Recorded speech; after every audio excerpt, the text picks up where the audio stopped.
This concept of internal versus external events is kind of a funny one in the history of psychology, and it's a relatively new debate because these are new words to describe distinctions that are hard to make.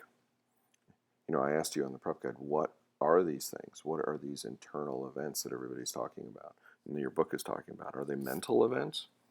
Well, the criticism of calling them mental events is that when you say mental, then you're implying that there is something called a mind and that exists outside of the body, and that would be what we call mind-body dualism, which philosophically is very unpalatable. It's very difficult to justify. So we tend to try to maybe shy away from calling them mental events. But are they then brain activity?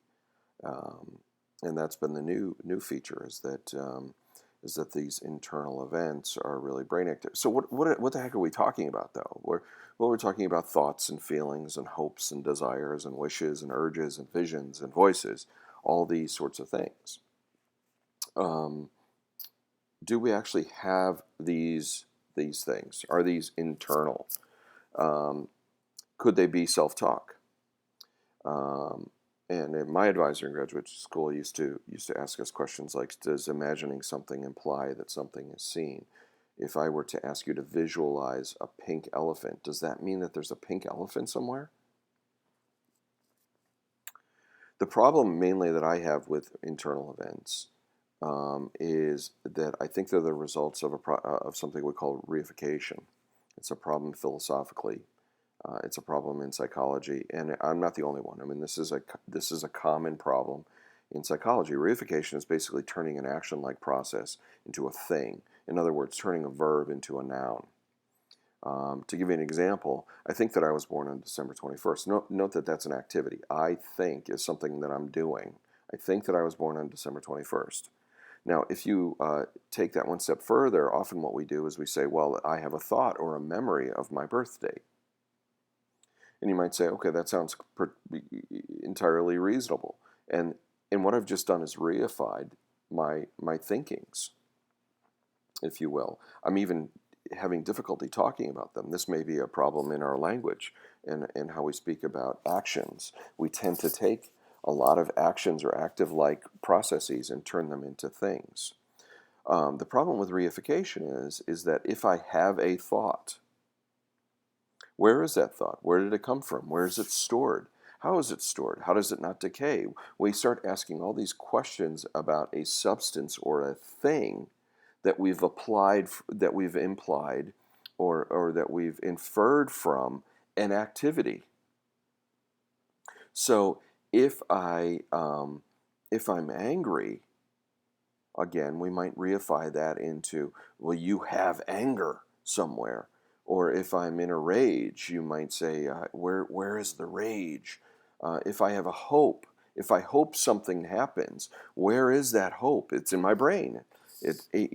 So brain activity, when we talk about brain activity, it's a little bit better than talking about things like the brain is a computer hard drive that stores these things and so on. That metaphor is maybe a little bit troubling when we start to talk about it because as we're going to see, there's some famous studies in psychology, Lashley's Search for the Engram, and so on, that show that memory isn't just a location in the brain.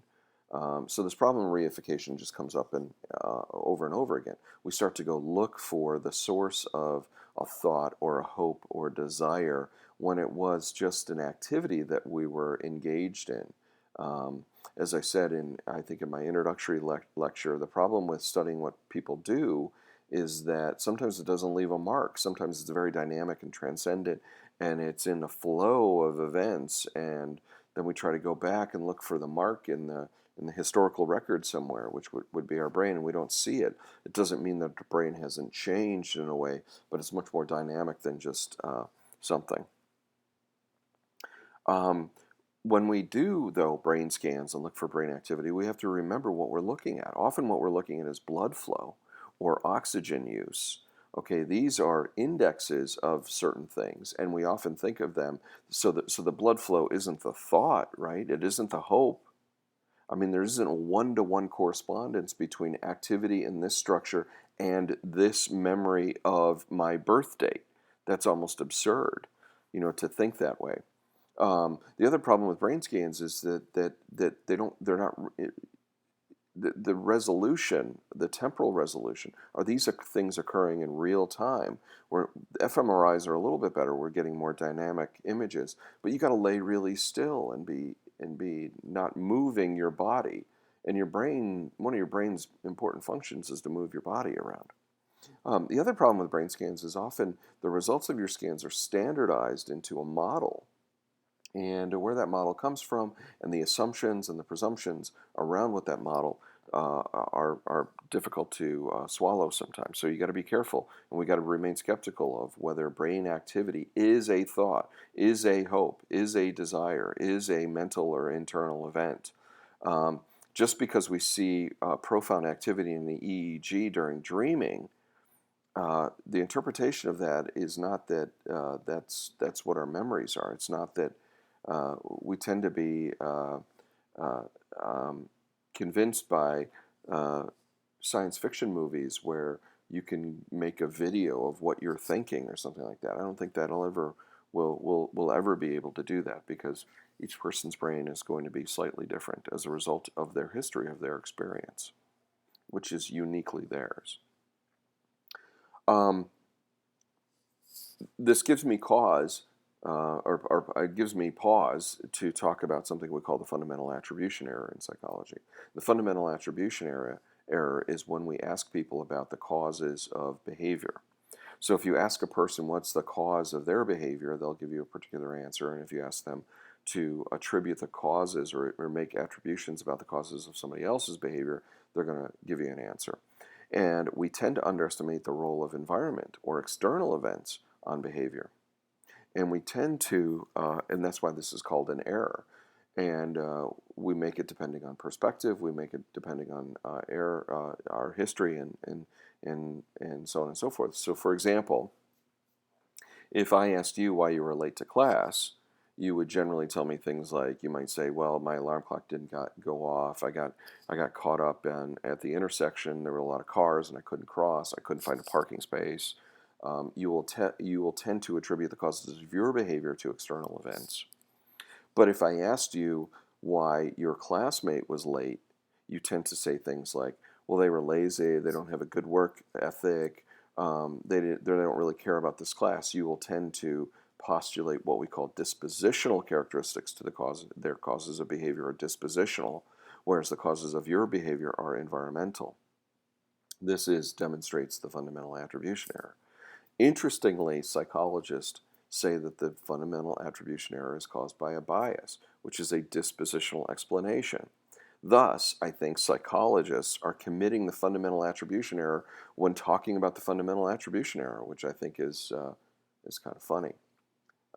We tend, even as psychologists, to underestimate. We can show report after report, experiment after experiment, demonstrating how much the environment supports our behavior. And it doesn't mean that we are walking around waiting for prods and pokes, stimuli to come in and tell us what, and make us do this or that.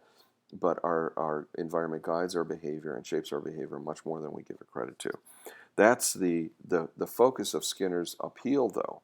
I think what Skinner was doing, and the reason I'm raising this question, is that he made a distinction not between internal and external events, but between public and private events.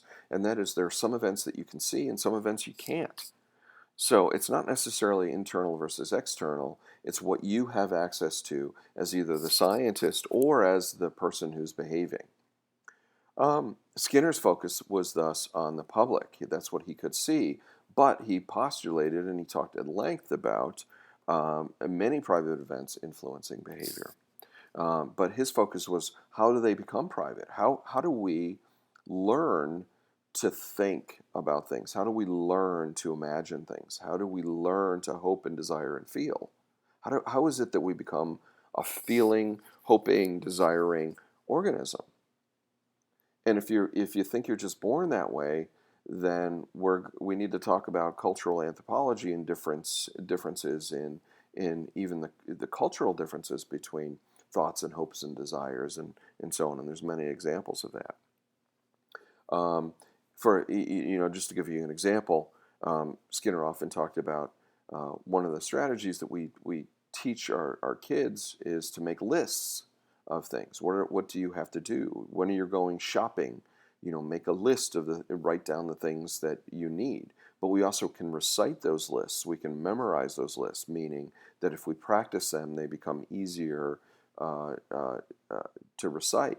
Um, so as we repeat things to ourselves, as we make mental lists, what I think his implication is that these were private events now. These are things that we're doing that nobody else can see or hear, but they're still going on. So private events for Skinner were behavior like. The question was not that they weren't real. The question was that they weren't scientific. The problem was accessibility. Is that if they're accessible to somebody and verifiable, then we could use them to study. They could have a role, but he didn't deny them, certainly, and he called them something different. So when I was saying that your book might misrepresent someone, even when the book says that often these positions are misrepresented, but I got it right. The textbook is generally going to be right on, but we'll talk about some limitations of those interpretations, or maybe alternate interpretations of those events. So hopefully that helps with that question there.